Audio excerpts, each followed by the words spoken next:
जय जिनेन्द्र। जो हमने अनुत्तरोपपातिक देवों का जो टॉपिक किया, उसी के संदर्भ में ये आगे का मुद्दा है कि आहार आदि में मूर्छित अमूर्छित अणगार, अगर अणगार आहार आदि में मूर्छित हो तो क्या, और अगर वो समय अमूर्छित हो तो क्या। तो परमात्मा को ये प्रश्न किया गया है कि हे भगवान, भक्त प्रत्याख्यान यानी कि आजीवन अनशन। तो आजीवन अनशन करने वाला अणगार यदि संसार में स्वाभाविक रूप से काल धर्म को प्राप्त करे, तो क्या वो उत्पत्ति स्थान पर पहुंचकर वहां सर्वप्रथम मूर्छित, क्रुद्ध, अत्यंत आसक्त आदि भाव युक्त होकर आहार करेगा, या फिर अमूर्छित, अक्रुद्ध, अनासक्त आदि भावे आहार करेगा। मतलब सवाल पूछने का प्रयोजन ये है कि जिन्होंने अनशन किया हुआ है, आजीवन अनशन, भक्त प्रत्याख्यान का मतलब आजीवन अनशन। आजीवन अनशन तो कर लिया, पर संसार बाकी है। तो मरण के बाद जो दूसरा भव आएगा, तो वहां, यहाँ उन्होंने छोड़ा हुआ था, तो वहां कैसे आहार करेगा। सबसे पहला आहार आसक्ति युक्त करेगा, मूर्छित होकर करेगा, क्रुद्ध होकर करेगा, या अत्यंत आसक्त के भाव युक्त करेगा। बराबर। तो परमात्मा ने जवाब दिया है कि वो भक्त प्रत्याख्यान करने वाला अणगार काल धर्म ने प्राप्त करने के बाद प्रथम उत्पत्ति स्थान में जाते ही मूर्छा युक्त, आसक्ति युक्त ही आहार करेगा। क्यों? क्योंकि ये भव में उसे ये पता नहीं है, ज्ञान नहीं है कि उसने सबका त्याग किया हुआ है। बराबर। पूर्व में था, इसलिए उसको उसकी आसक्ति नहीं थी। लेकिन जो दूसरा भव आया है, वो अपनी अलग उसकी लेशिया के साथ जन्मा है, और यहाँ उसको ये नहीं पता है कि उसने अनशन किया हुआ था। फिर धीरे धीरे वो अपने मूल लेशिया पे जाएगा। कुछ समय के बाद, 48 मिनट के बाद, तब उसको वो, अगर उसकी बुद्धि में ये बात आई और अगर अच्छी लेशिया में है, तो वो अब आहार आदि के प्रति अमूर्छित, अग्रुधित और अनासक्त होता जाएगा, आसक्ति रहित होता जाएगा। और अब जो आहार करेगा, बाद में जो आहार करेगा, वो बिल्कुल अनासक्त आहार होगा। क्योंकि पहले की 48 मिनट जो आहार जाते ही पहले ही समय में लेता है, तो 48 मिनट तक के तो उसको वो लेशा आएगी ही नहीं। पूर्व की जो लेशा थी वो तो आएगी नहीं। मान लो कि उस जीव ने नरक गति में प्रवेश किया है, तो नरक गति की जो लेशा लेकर गया है, वही लेशा से वो आगे बढ़ेगा 48 मिनट तक। बाद में जब उसको समकिति होगा और अपनी लेशिया मूल वापस आई, तो बाद में आहार के प्रति वो अनासक्त हो सकता है, लेकिन प्रथम आहार में नहीं। इसीलिए भक्त प्रत्याख्यान करने वाला अणगार भी आसक्त होकर, क्रोधित होकर, मूर्छित होकर ही प्रथम आहार करता है।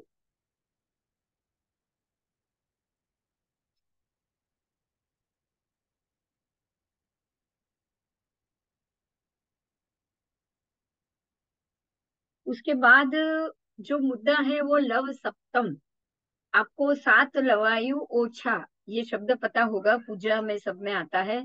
सात लवायु आयुष्य, लव आयु, लवायु का मतलब है लव। सात लवायु, सात लव आयु। ठीक है, उसकी संधि अलग करो, सात लव प्रमाण आयु। तो सात लव प्रमाण आयु बाकी रह गया है, वो ही जीव अनुत्तर दिव्य विमान में उत्पन्न होते हैं। आप सोचिए कि सात लव आयु अगर उनका ज्यादा होता, तो उसी भव में वो केवली बन जाते, मोक्ष हो जाता।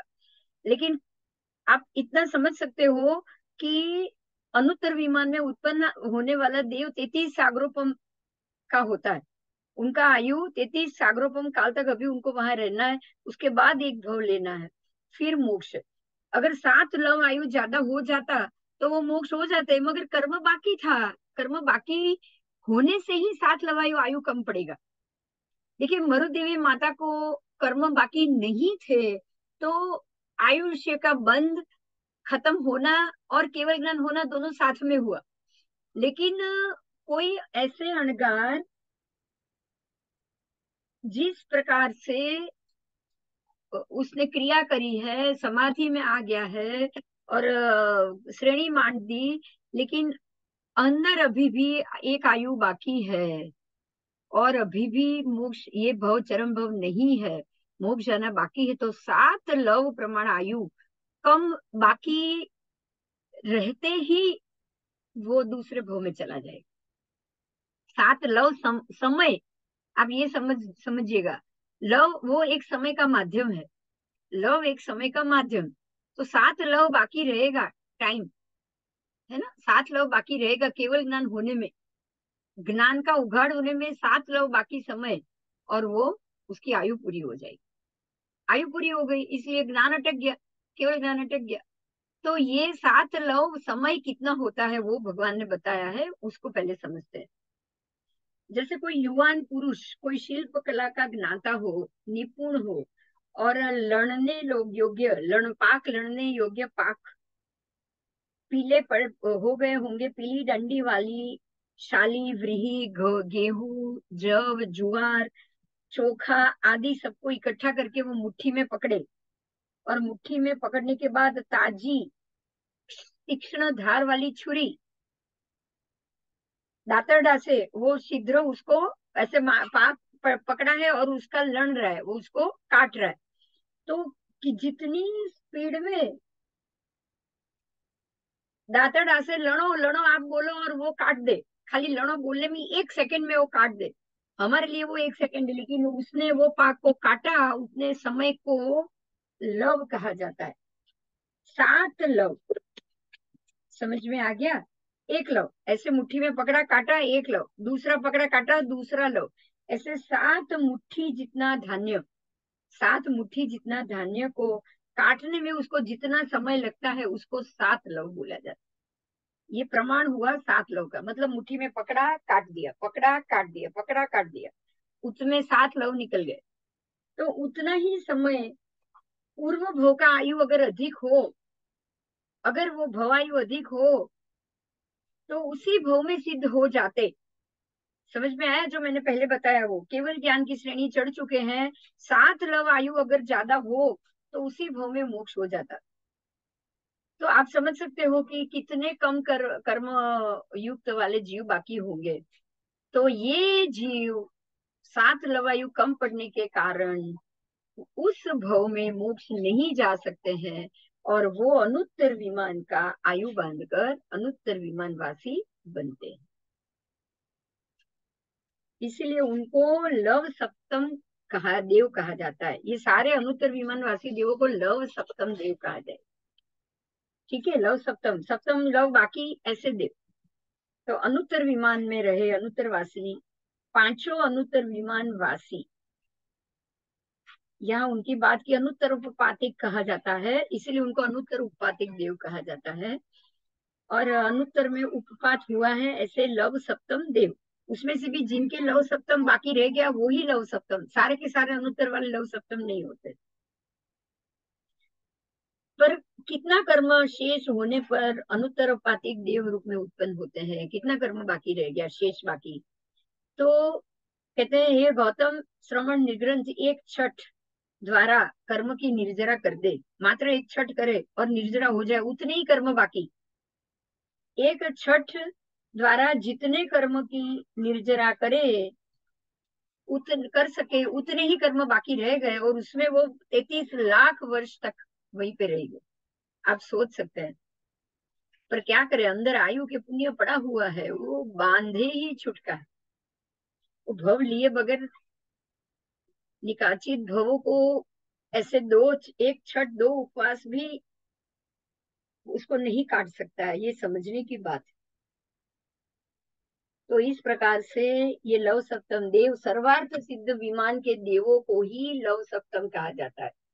बराबर, पांचों अनुत्तर के जयंत, वैजयंत, पराजित, अपराजित, ये जो बाकी के 4 हैं वो नहीं। ठीक है, वो 4 विमान नहीं, पर सबसे ऊपर का जो 5वां सर्वार्थ सिद्ध विमान है उसी के देव है लव सप्तम आयु वाले। तो वो देव 1 छठ अगर पूर्व जन्म में ज्यादा कर लेते तो उनके कर्म क्षय बाकी रह गए, छठ नहीं हुआ, बाकी रह गए, उतना ही कर्म भोगने के लिए उनको एक और भव लेना पड़ा। और वो भव है लव सप्तम सर्वार्थ सिद्ध विमान का। अब वहां से बाहर निकल के मनुष्य भव में जाकर उनका मोक्ष होगा। ऐसे लव सप्तम देव कहा जाता है। अब वो लव सप्तम देव 33 सागरों का आयु भोग कर फिर एक मनुष्य भव करेंगे और फिर वो मोक्ष जाएंगे। उन्होंने पूर्व के मनुष्य के भव में बहुत सारे कर्म का क्षय तो कर लिया था, परंतु 7 लव जितना आयु अल्प रहने रह गया, आयु उतना अल्प पड़ा, इसीलिए वो कुछ कर्मों का क्षय नहीं कर पाए, और इसीलिए वो 33 सागरोपम में भोगने योग्य शुभ कर्मों का क्षय उनका नहीं हुआ। एक छठ में 33 सागरोपम का सुख भोग सको, उतना 33 सागरोपम का सुख भोगने के लिए एक छठ काफी है। ये बहुत बड़ी बात है आज जानी। अगर एक छठ कर ले तो हमको 33 सागरोपम का आयु भोगने की जरूरत नहीं पड़ेगी। एक छठ का पुण्य कितना है आप समझ सकते हो।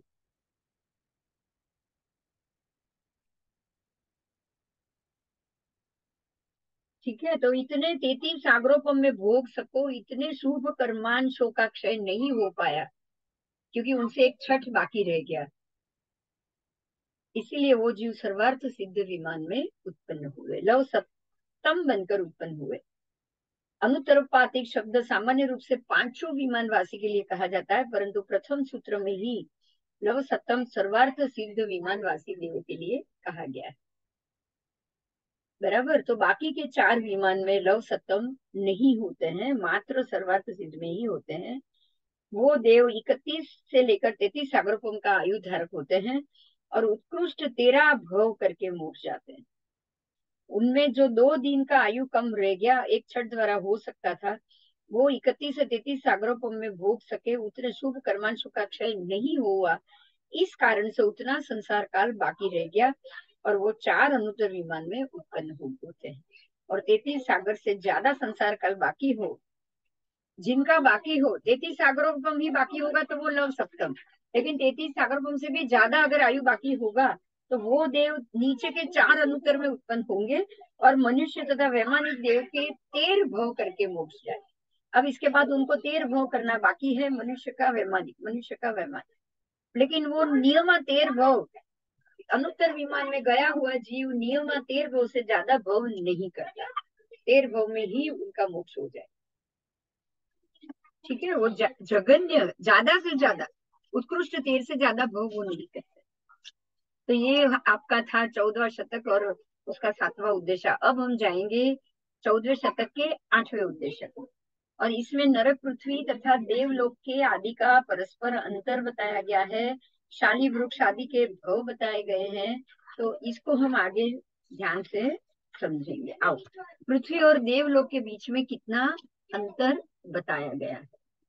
बाधा रहित, ठीक है, अबाधाए व्यवधान विना स्वाभाविक अंतर कितना। तो रत्न प्रभा पृथ्वी और शर्करा पृथ्वी के बीच में कितना अंतर। रत्न प्रभा पृथ्वी और शर्करा पृथ्वी के बीच में असंख्य हजार योजन का अंतर, अबाधा से, यानी कि बाधा रहित अंतर है। शर्करा और बालू का प्रभा के बीच में भी असंख्य हजार योजन, इसलिए असंख्य हजार की तुलना में ये एक रज्जू का माप आ जाता है। एक रज्जू की एक पृथ्वी, दूसरी रज्जू की दूसरी पृथ्वी, आधा रज्जू का भी अगर माप आ गया ना। देखिए, हर एक पृथ्वी तो कुछ लाख योजन की, जैसे रत्न प्रभा 1,80,000 और शर्करा प्रभा 1,40,000, तो आप समझ सकते हैं 1,40,000 इतनी होगी, 1,40,000 इतनी होगी, और दोनों पृथ्वी एक एक रज्जू की, तो दो पृथ्वी के बीच में एक रज्जू का अंतर तो अपने आप हो गया ना। एक रज्जू की रत्न प्रभा में मध्य में उसका 1,80,000 भाग, एक रज्जू की शर्करा में मध्य में 1,40,000 भाग, तो बीच में तो एक रज्जू, दो पृथ्वी के बीच में एक रज्जू का अंतर तो आ ही गया ना, आ ही गया। तो एक रज्जू का मतलब ही असंख्य हजार योजन होते हैं, आधा रज्जू का प्रमाण भी असंख्य हजार योजन होता है। क्योंकि आधा रज्जु भी संख्यात नहीं। आओ, तो इस प्रकार से अध सप्तम पृथ्वी तक सभी पृथ्वी के मध्य में एक रज्जु यानी असंख्य हजार योजन का अंतर है। अध सप्तम पृथ्वी और आलोक, ध्यान दीजिएगा, अध सप्तम पृथ्वी और आलोक, उसके बीच में भी कितना अंतर। अब पृथ्वी का तो लास्ट एरिया आ गया है, अब उससे लेकर आलोक तक असंख्य योजन का अवकाश अंतर तो है ही, तो अपने आप असंख्य योजन का जवाब तो आ ही जाएगा।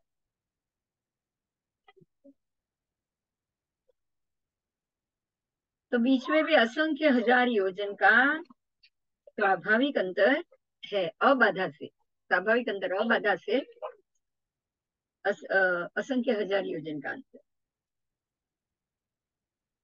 रत्न प्रभा पृथ्वी और ज्योतिष्क देव, उसके बीच में स्वाभाविक अंतर कितना।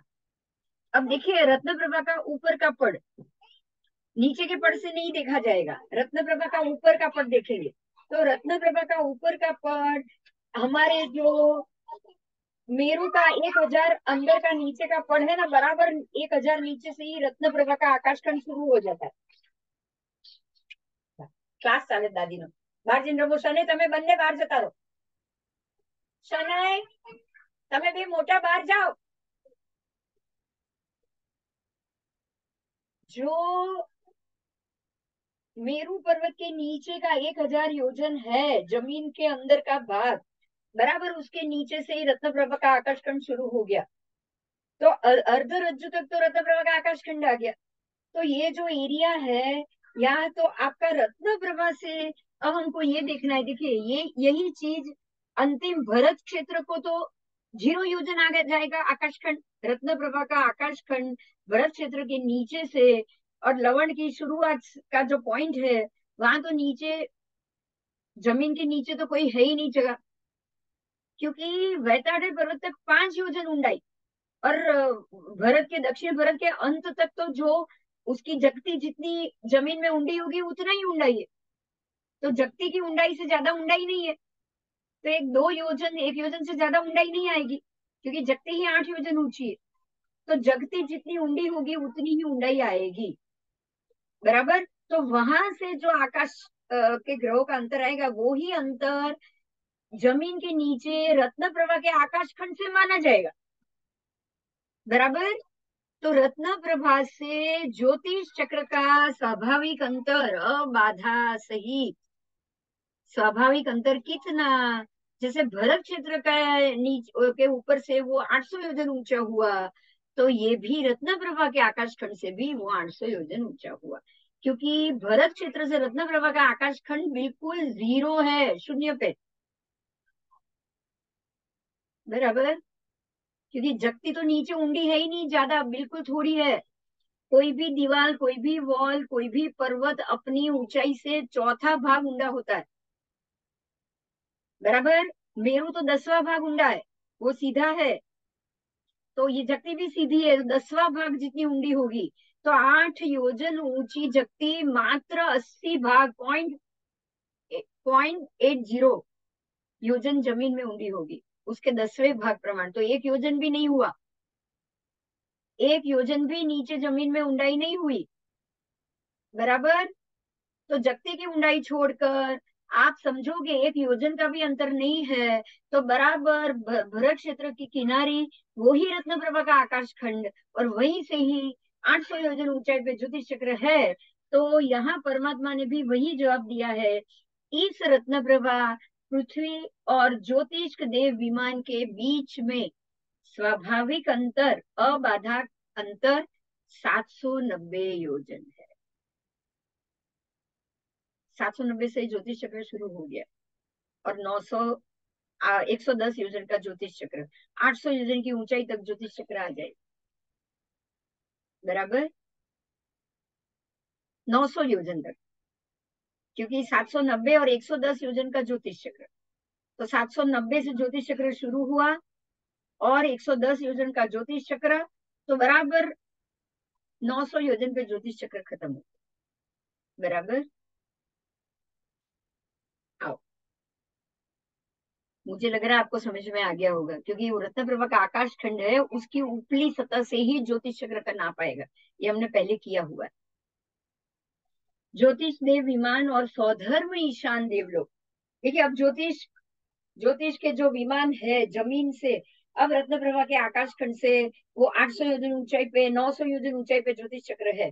ज्योतिष चक्र से सौधर्म देवलोक के विमान कितने ऊंचे?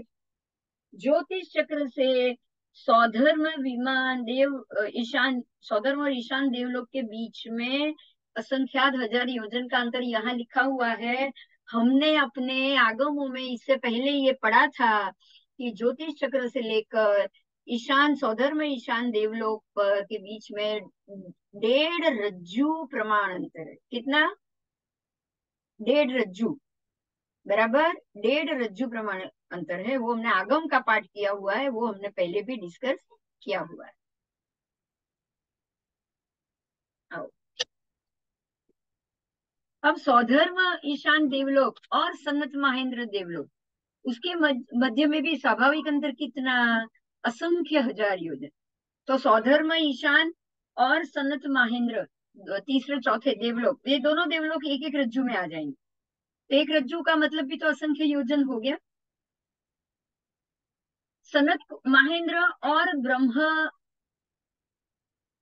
कल्प के बीच में कितना अंतर? तो वो भी असंख्य हजार योजन। दादी ने थैंक यू हगी किसी।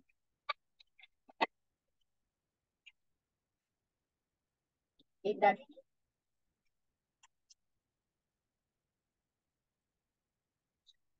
तो सनत महेंद्र और ब्रह्म कल्प के बीच में भी स्वाभाविक अंतर असंख्य हजार योजन।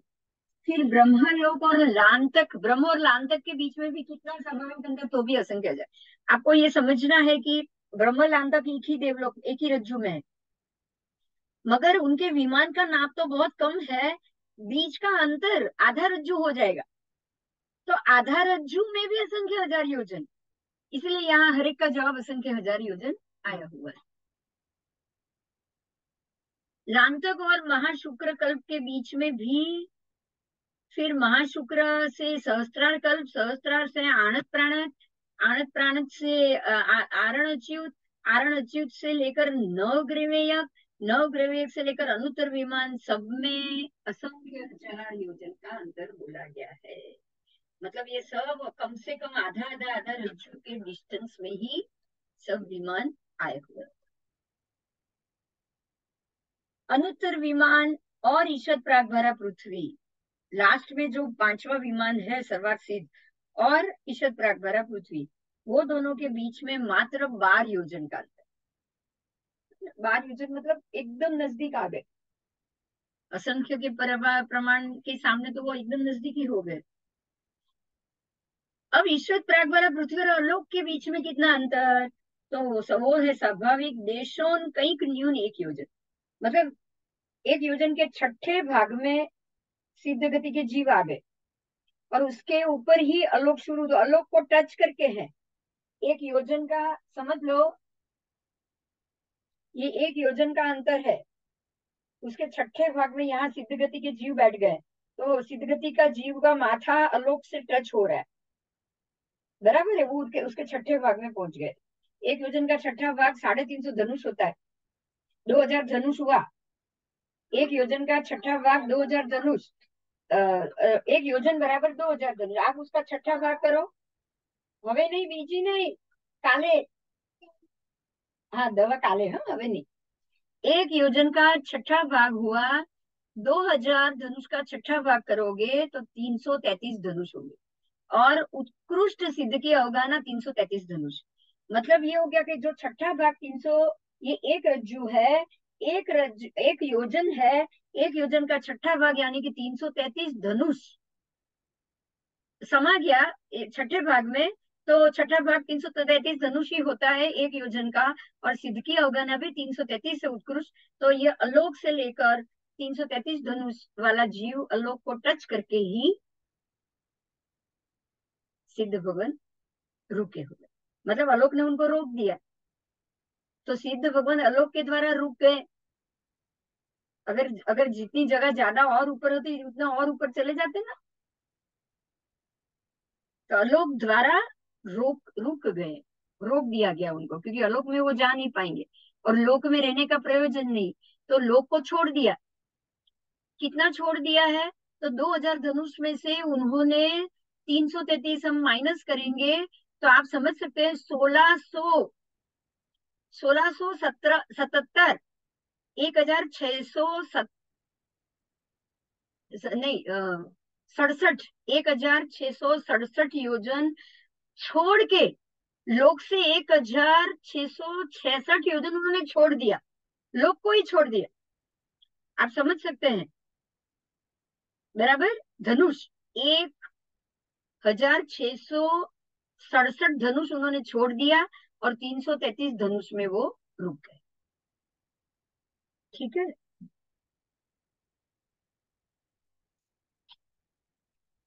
देवलोक, अब आपको ये समझ में आ गया, अलोक और सिद्धों के बीच में तो जगह ही नहीं है बिल्कुल। अब आप हम ये ना तीनों चीज को अलग करेंगे, तीनों चीज को अलग करेंगे, ईशद प्रागभारा पृथ्वी और अलोक के बीच में कितना अंतर?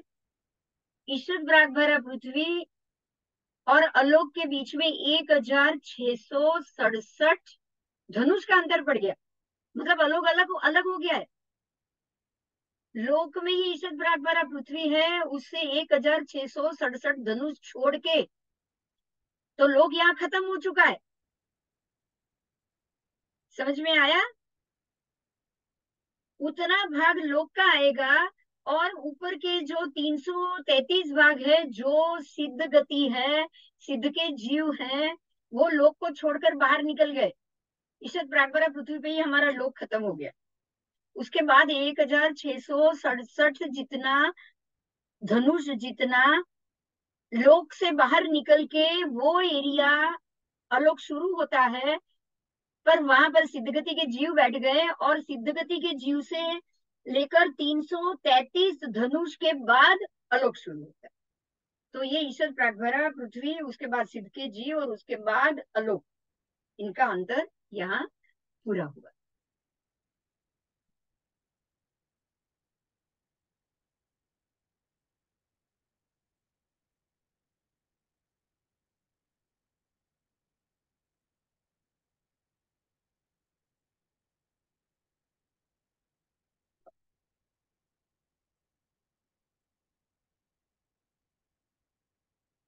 शाल आदि वृक्ष की बात की है। वृक्ष, वृक्षों की भावी भव प्ररूपण, मतलब वृक्ष भावी भव में कहा जाएंगे। तो सूर्य की प्रश्न किया है कि गौतम स्वामी ने, कि सूर्य की गर्मी से जो पीड़ित होते हैं, तृषा से, पानी से व्याकुल होते हैं गर्मी में, दावानल की ज्वालाओं से ज्वलित होते हैं, तो ऐसे वृक्ष को जो दृश्यमान दिख रहा है, ऐसे शाल वृक्ष का जीव अपना काल पूरा करके, वृक्ष का काल पूरा करके, का धर्म मतलब मृत्यु को प्राप्त करके कहाँ जाएगा और कहाँ उत्पन्न होगा? तब प्रभु ने जवाब दिया है कि हे गौतम, राजगृह नगरी में ही वो फिर से साल वृक्ष में जन्म लेगा और वहां वो अर्चित, वंदित, पूजित, सत्कारित, सम्मानित, दिव्य दैवी गुणों से युक्त होगा और वो सत्य रूप, सत्यवपात,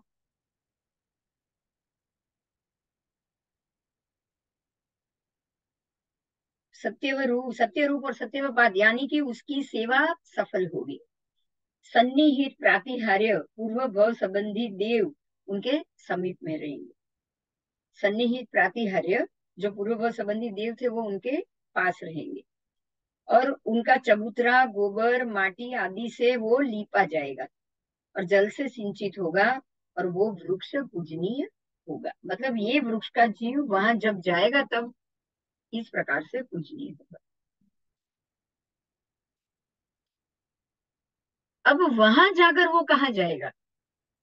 बराबर, वहां जाकर यहाँ तो वो पूजित हुआ, अब उसके बाद उसकी गति कहाँ होगी? तब वो साल वृक्ष का जीव वहां पूजित होगा, वो भी आयु खत्म करेगा, वहां से मरने के बाद वो महाविदेह क्षेत्र में जन्म लेकर मनुष्य भव को प्राप्त करेगा और वहीं से वो सिद्ध होगा। मतलब शाल वृक्ष का जीव भी भवांतर में एक भव के बाद वृक्ष बनेगा, एक दूसरे ही भव में, और तीसरे ही भव में वो मोक्ष जाएगा। कहने का अर्थ ये है कि वृक्ष का जीव भी इसी तरह तीसरे ही भव में मोक्ष जा सकता है, अगर उसको प्रभु का सानिध्य मिले तो, अगर उसको केवली भगवंत और साधु भगवंतों का सानिध्य मिले तो। बराबर। क्योंकि ये साल गौतम स्वामी ने जो प्रश्न किया था साल वृक्ष, वो उनके ही केवल ज्ञान के जो वृक्ष की बात थी, वहां आसपास की बात थी, आसपास का ही वृक्ष था। तो जो वृक्ष ने इतने केवल ज्ञानी भगवंतों की, इतने महात्माओं की का सानिध्य प्राप्त किया, उनके शब्द श्रवण में वो रहा, चाहे उनको श्रवण तो नहीं पड़ा है, लेकिन उनके साथ वो शब्द टकराए तो जरूर थे, भगवान के शब्द उनसे टकराया तो जरूर था। तो उसका टकराने से ही, ऐसे पुण्यानुभावों की रज प्राप्त करने से ही तीसरे ही भव में वो वृक्ष का जीव केवली हो जाएगा, सिद्ध को प्राप्त हो जाएगा। तो सिद्ध भगवंतों की ये जो रज मिलती है ना, इससे ये इतना अच्छा फल होता है।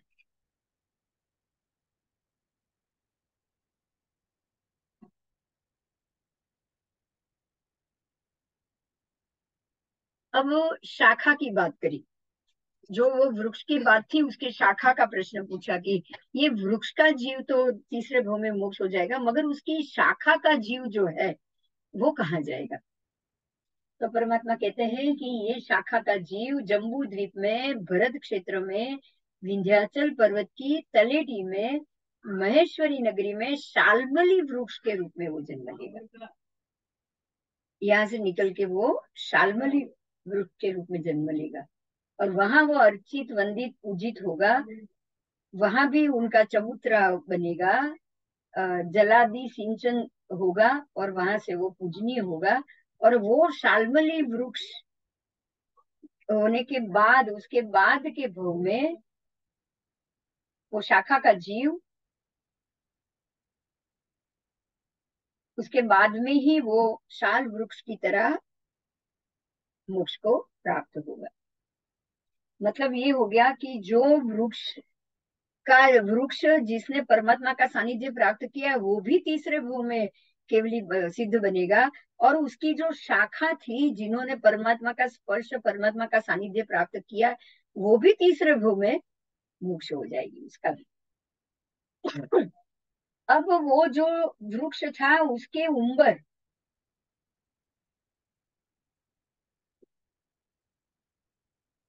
शाखा का जीव हो गया उम्बर वृक्ष की शाखा का मुख्य जीव, काल धर्म प्राप्त करके जम्बू द्वीप के, भरत क्षेत्र के पाटली पुत्र नगर में पाटली वृक्ष के रूप में उत्पन्न होगा। वो भी ऐसे ही अर्चित वंदित पूजनीय होगा, और वहां भी काल धर्म प्राप्त करके वो उसके तीसरे ही भव में, दूसरे ही भव में महाविद्य क्षेत्र में जन्म लेकर सर्व दुखों का अंत करेगा।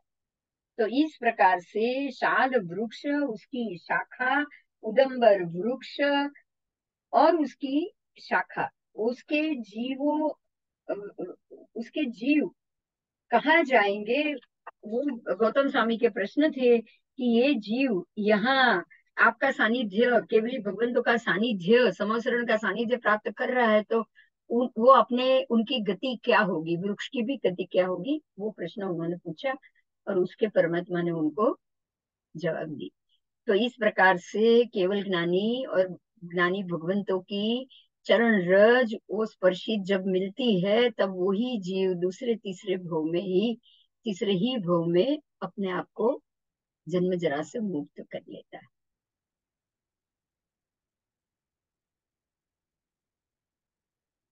उस काल में अंबर परिव्राजक, उसके 700 अंतेवासी शिष्य, अब यहाँ अंबर परिव्राजक की बात है, और उनके 700 शिष्य ग्रीष्म काल में विहार कर रहे थे।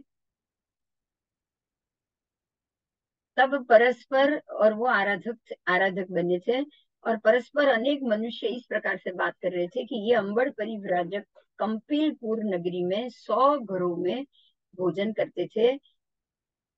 इस प्रकार की बात आई थी, और वहां से वो अंबर परिव्राजक अपने आराधना करते करते करते करते ब्रह्म नाम के पांचवें देवलोक में वो उत्पन्न हुए।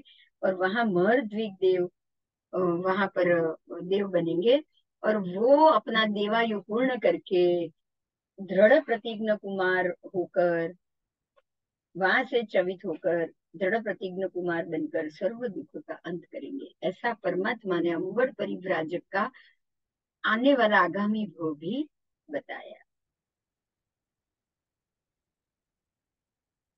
ठीक है, तो अब उसका पूर्ण विवेचन करते हैं कि वो 700 शिष्य का वृत्तांत है। एक बार अंबर परिव्राजक के वो 700 शिष्य गंगा नदी के किनारे पे आए और काम्पिलपुर नगरी में पूरी मताल से वहां से निकलकर पूरी मताल नगर की तरफ जा रहे थे।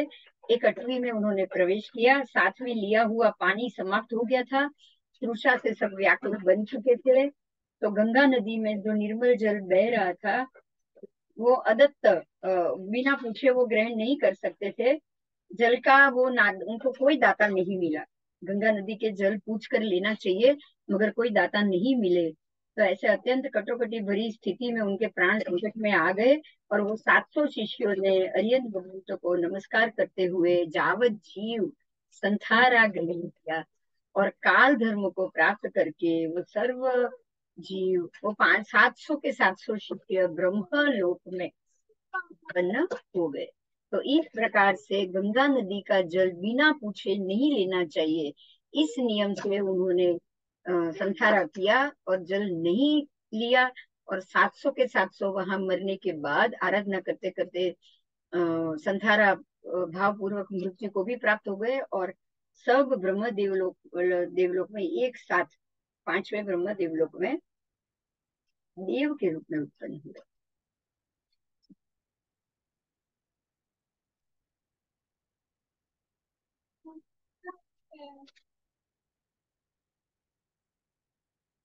अब जो अंबर परिव्राजक थे, अंबर सन्यासी, उनके पास एक लब्धि थी। ऐसी लब्धि थी, वैक्रिय लब्धि के प्रभाव था कि एक साथ में 100 घर में वो गुचरी के लिए जा सकते, आहार के लिए जा सकते थे। ऐसी ये लब्धि थी, वो 100 रूप कर लेते थे। 100 घरों में एक साथ जाते थे, एक साथ 100 घर में वो भोजन करते। तो गौतम स्वामी ने ये प्रश्न किया कि ऐसा अंबर सन्यासी आपके पास संयम अंगीकार करके करेंगे क्या? ये अंबड़ सन्यासी आपके पास संयम अंगीकार करेंगे? इनके पास तो इतनी लब्धि है ही। तब परमात्मा ने कहा कि नहीं, वो नहीं करेंगे, वो संभव नहीं है, वो यहाँ नहीं करेंगे। परंतु जीव अजीव के ज्ञाता वो जरूर होंगे। वो जीव अजीव के ज्ञाता जरूर बनेंगे। और सम्यकत्व भी वो जरूर प्राप्त करेंगे। और ऐसा प्राप्त करने के बाद जावत जीवन का वो संथारा ग्रहण करेंगे। और वो ग्रहण करके ब्रह्मलोक में कल्प ब्रह्म कल्प में देव पांचवें ब्रह्म देवलोक में उत्पन्न होंगे।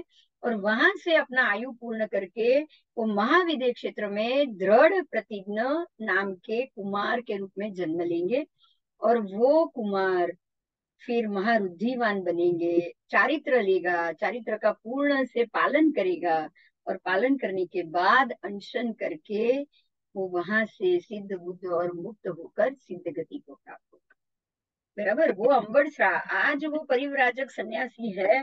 आज वो 100 रूप करके 100 घर में एक साथ अपनी लब्धि का प्रयोग करके आहार ग्रहण करने जाता भी है।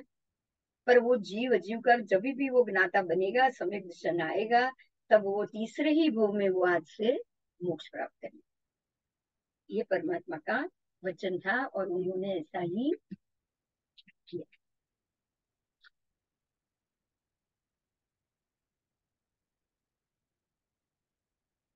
अब गौतम स्वामी ने दूसरा प्रश्न किया, क्या अव्ययवाद देव होते हैं? परमात्मा कह रहे हैं हाँ होते हैं। तो उनको अव्ययवाद क्यों कहा जाता है? तो भगवान कह रहे हैं कि अव्ययवाद देव एक एक पुरुष की आंख की एक पलक पर दिव्य देवर्धि, दिव्य ज्योति, दिव्य देवानुभाव और 32 प्रकार के दिव्य नाटक विधि बताने में समर्थ है। आप समझिए, एक एक पुरुष की आंखों की पलक पर या आंख के पलक के ऊपर वो ऐसे 32 प्रकार के दिव्य नाटक बताने के लिए समर्थ है, उससे वो पुरुष को अल्प भी पीड़ा नहीं हो सकती। वो इस प्रकार से 32 नाटक बताएंगे कि उसके पलक के ऊपर नाटक हो रहा है, सब नाच रहे हैं, कूद रहे हैं, लेकिन वो पुरुष को बिल्कुल भी अल्प भर भी पीड़ा नहीं होगी। उसके अवयव का कोई छेदन भी नहीं होता। इस प्रकार से सूक्ष्मता पूर्वक वो नाट्य विधि बता सकते हैं, इसीलिए उनको अव्याबाद कहा जाता है। अव्याबाद का अर्थ है कि किसी को भी बाधा ना पहुंचाई जाए। अगर किसी को बाधा ना पहुंचाओ और आपका कार्य हो जाए तो वो देवी कर सकते हैं, तो उनको भी अव्याबाद देव कहा जाता है। बराबर। आओ, अव्याबाद संज्ञक देव का स्वरूप बताया। आगम में भी ऐसे देवों को नव लोकांतिक देवों में 7वें प्रकार का लोकांतिक देव है। जो अव्ययवाद देव है वो 9 लोकांतिक देवों में 7वें प्रकार के लोकांतिक देव कहा जाता है। लोकांतिक देव 9 है। इन 9 के नाम यह बताए गए। हम बोलते हैं ना लोकांतिक देव करे। लोकांतिक देव कब आते हैं? पहले हो गया ये, जब भी परमात्मा के कल्याणक होते हैं तब लोकांतिक देव आकर परमात्मा से प्रार्थना करते हैं। जब भी उनको दीक्षा का समय आ जाएगा तब ये ब्रह्म और लांतक देवलोक के मध्य में साइड में लोकांतिक देव का स्थान है। वो हमने पहले डिस्कस कर लिया हुआ है, बता दिया है आपको। तो वहां लोकांतिक देव रहते हैं, वो नीचे आते हैं। 9 के 9 देव लोकांतिक देव जमीन पर आते हैं तिर्यक लोक में और भगवान से प्रार्थना करते हैं हाथ जोड़ के कि अब आपके दीक्षा का समय हो गया है। जब भी भगवान को दीक्षा लेनी होती है ना, तब 9 लोकांतिक देव जमीन पर आकर प्रार्थना करते। तो वो 9 पहला लोकांतिक है सारस्वत देव, दूसरे लोकांतिक देव है आदित्य देव, तीसरे लोकांतिक देव है वहनी देव, चौथे हैं वरुण देव, पांचवे हैं गर्दतोय देव, छठे हैं तुषित देव, सातवें हैं अव्याबाद देव, आठवें हैं आग्नेय यानी कि मरुत देव, और 9वें हैं ऋष्ट देव। तो उसमें जो 7वां प्रकार के देव है वो अव्याबाद देव है। और ये ऐसे देव होते हैं कि असंख्य पुरुषों की पलकों के ऊपर 32 प्रकार के नाटक करे तब भी उनको कोई बाधा नहीं आती। आओ, अब शक्रेंद्र की कार्य क्षमता बताई है। देवराज शक्र, उनकी कार्य क्षमता कितनी है? अपने हाथ में ग्रहण की हुई तलवार से किसी भी पुरुष का मस्तक काट के वो कमंडल में डाल सकते हैं। बराबर। परमात्मा कह रहे हैं गौतम, शक्र मतलब कि इंद्र देवराज शक्र उस पुरुष के मस्तक का छेदन खंड खंड करेगा। छेदन मतलब छेद दे, भेदन मतलब चीर दे, और कूट कूट कर यानी कि टुकड़े टुकड़े खंड खंड करके उखल में कूट दे, तल जैसे कूटते हैं वैसे उसका चूर्ण बनाने में सक्षम है। चूर्ण बनाकर शिला के ऊपर दूसरे पत्थर बड़े पीस पाउडर बना देंगे, चूरा, और कमंडल में डाल देते हैं। उसके बाद अत्यंत शीघ्रता से मस्तक के सारे अवयवों को वो एकत्रित भी कर लेते हैं और पुनः मस्तक भी बना देते। ये देवराज चक्र के पास ये सिद्धि होती है।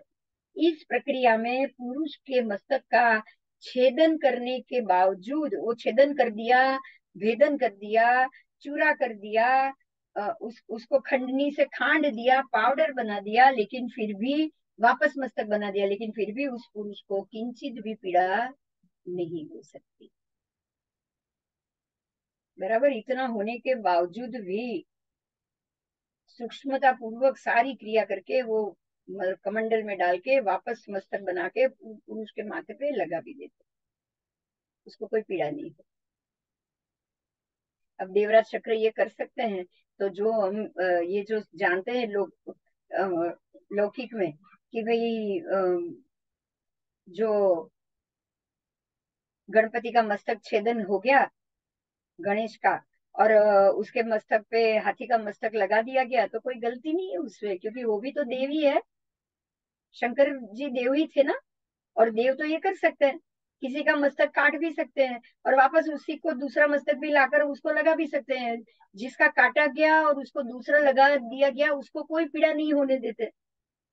तो जब देवराज इंद्र में शक्र में ये ताकत है, तो शंकर, ब्रह्मा, विष्णु, महेश वो भी सारे अधिष्ठाय अधिष्ठित देवी है ना, पर्वतों के अधिष्ठित देव है, कैलाश पर्वत के वो देव है। हरि है, विष्णु, हरि हरि देव भी है। तो ये सारे हमारे जो ढाई द्वीप में जो पर्वत आते हैं उसी के देव। नंदीश्वर में ही है कैलाश देव।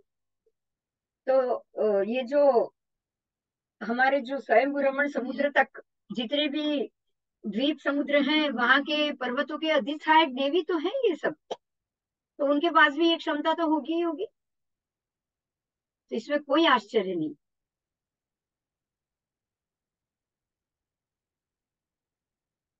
आओ, ध्रुंभक देवों की बात है। ध्रुंभक देव किसको कहते हैं?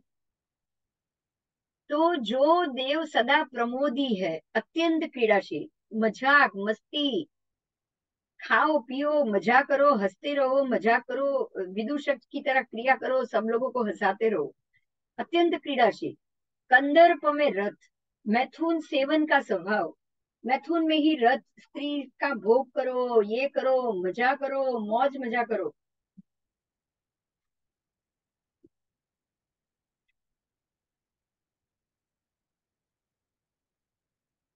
ऐसे स्वभाव वाले ये देव होते हैं।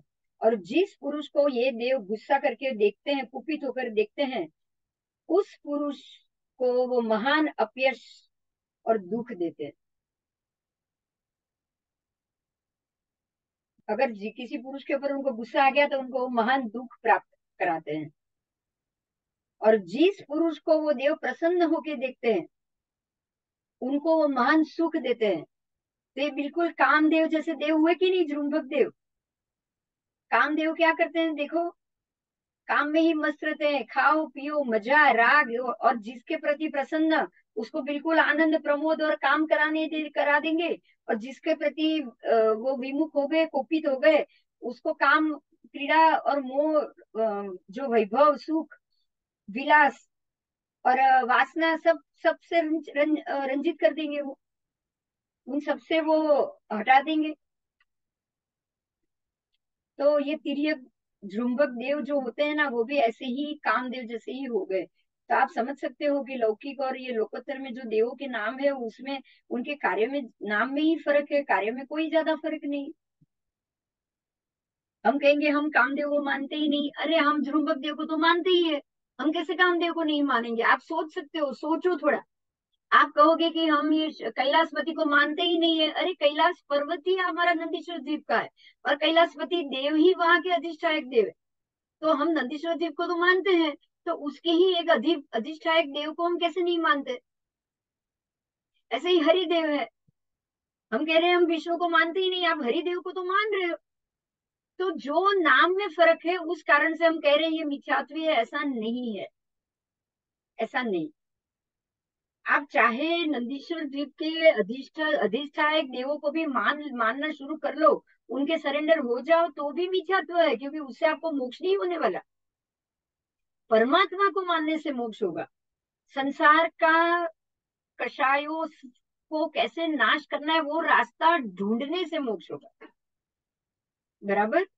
तो हरिदेव को मानो, कैलाशपति को मानो, नंदीश्वर जी के अधिष्ठायक को मानो, या फिर विष्णु को मानो, शंकर को मानो, सब एक बराबर है, कोई फर्क नहीं है उसमें। क्योंकि इनसे कभी आपका मोक्ष नहीं होने वाला। मोक्ष तब होगा, मानने से नहीं होगा। उनके प्रति का राग कम होगा तब मोक्ष होगा, उनका अनुसरण कम होगा तब मोक्ष होगा। और संसार के कषायों को जानोगे, वितराग दशा में आओगे, तो मोक्ष होगा। जो वितराग दशा में आया उसको तो कैलाशपति से कोई लेना देना नहीं है ना, उसको तो हरिदेव से भी लेना देना नहीं। चाहे वो आगम ने बताया, ना उसको शंकर से लेना देना है, ना उनको विष्णु जी से लेना देना है, ना उनको ब्रह्मा से लेना देना है, चाहे उसको लौकिक शास्त्रों ने बताया हो। तो लौकिक शास्त्र लोकोत्तर शास्त्र नाम अलग पड़ा है, बाकी व्यवस्था में कोई फर्क नहीं है। देवों की हाजिरी में, देवों के कार्यों में, देवों का अधिष्ठान कार्य में कोई फर्क नहीं। तो जो जृंभक देव है वही कामदेव है।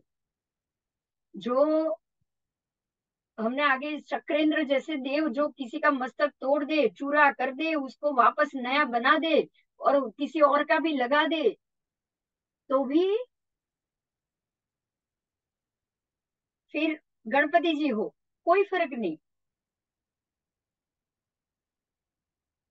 अब जृंभक देव की बात है, तो जृंभक देव भी बहुत प्रकार के बताए। खाली कामदेव एक अकेले नहीं, तो कामदेव तो विशेष सुख के हैं, लेकिन जृंभक देव 10 प्रकार के हैं। अन्न जुम्बक, बराबर। फिर पान जुम्बक, वस्त्र जुम्बक, लयन जुम्बक, शयन जुम्बक, पुष्प जुम्बक, फल जुम्बक, पुष्प फल जुम्बक, विद्या जुम्बक और अव्यक्त जुम्बक। तो शयन जुम्बक है वो ही कामदेव और उसकी प्रक्रिया में जाएंगे भाई। આવશે થોડી વાર રમવા ગયે ઈશિતા ક્યાં છે? તો પિંકુ ક્યાં છે? अच्छा, तो तू यहाँ બેસી जा। तो इस प्रकार से हमारे शास्त्रों में 10 प्रकार के जुम्बक बताए हैं, क्योंकि प्रत्येक 10 प्रकार की जरूरत होती है। संसारी जीव को भोग प्राप्ति में अन्न चाहिए, पान चाहिए, वस्त्र चाहिए, लयन चाहिए, शयन चाहिए, पुष्प चाहिए, पुष्प फल चाहिए, विद्या चाहिए और अव्यक्तता चाहिए।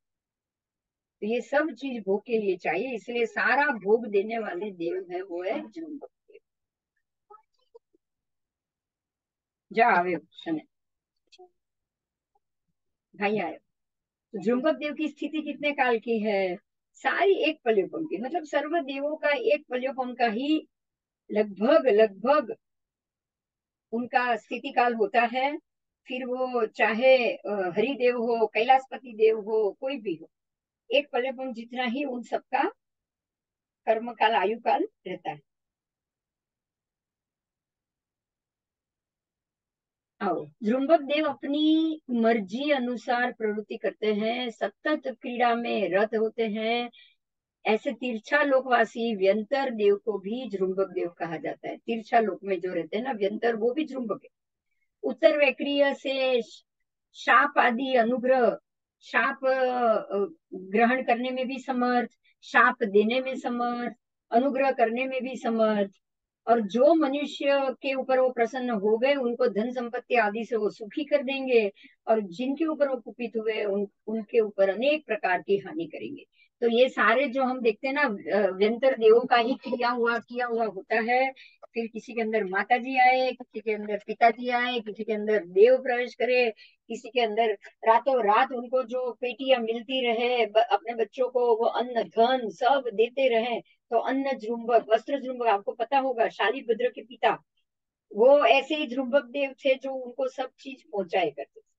99 पेटी रोज उनको उतरती थी। वो किसी में वस्त्र, किसी में धन, सब उनको देते रहते थे। ठीक है, तो तिर्यक लोक में आकर अपने ही प्रिय लोगों को इस प्रकार से अन्न पान वस्त्र 10 के 10 प्रकार देते रहना, वो 10 प्रकार के, इसीलिए जृंभक देव का कार्य कहा गया। बराबर, जिनके ऊपर प्रसन्न वो सब देंगे, जिनके ऊपर प्रसन्न नहीं वो नहीं देंगे। आओ, तो जो 10 बात है, अन्न जृंभक भोजन परिमाण को बढ़ाना घटाना, वो उसमें समर्थ है। भोजन को सरस नीरस करने में शक्ति संपन्न भी अन्न जुम्बक है।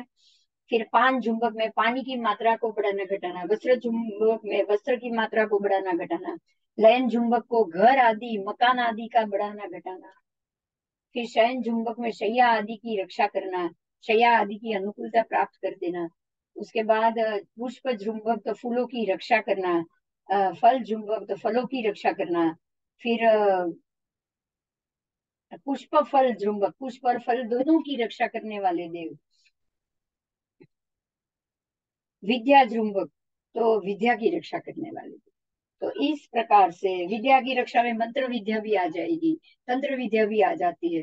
तो तंत्र विद्या जैसे रावण को इतना इतने हरेक जो भक्ति करते हैं, आपने ये दिखा है लौकिक में कि आप तंत्र मंत्र करो और देव प्रसन्न हो जाए।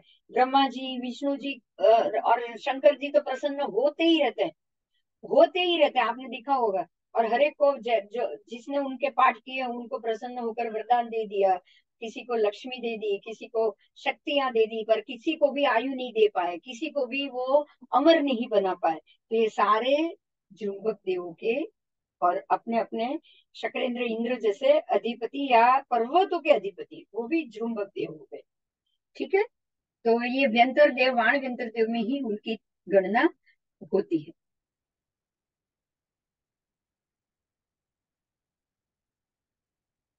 आओ।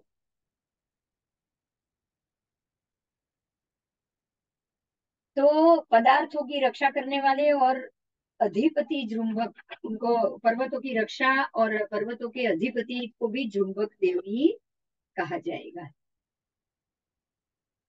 जुम्बकों के आवास कहाँ पे है? तो 5 भरत, 5 ऐरावत, 5 महाविद्य, इन 15 क्षेत्रों में 170, 170, 170 दीर्घ पर्वत है, वैताड़य पर्वत है, 170 दीर्घ वैताड़य पर्वत। तो उस महाविद्य की प्रत्येक विजय में एक एक वैताड़य पर्वत। तो ऐसे 170 उत्कृष्ट तीर्थंकर होने का जो भी स्थान है, वो सारे 170 उत्कृष्ट स्थान में ही जुम्बक देव भी रहेंगे। तो महाविद्य के 160 विजय और उसके 160 दीर्घ वैताड़य, 5 भरत के दीर्घ वैताड़य और 5 ऐरावत के दीर्घ वैताड़य।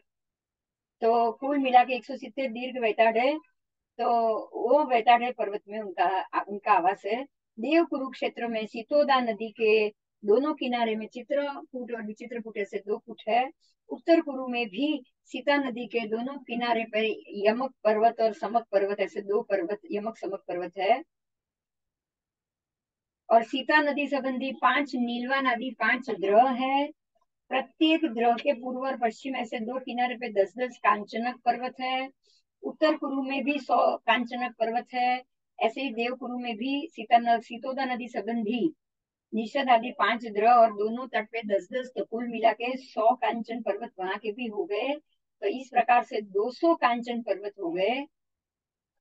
तो ये 200 कांचनक पर्वत जृंभक देव, दीर्घ वैताढ़ पर्वत, चित्र विचित्र पर्वत, सम्मक यमक पर्वत और 200 कांचनक पर्वतों के ऊपर रहते हैं।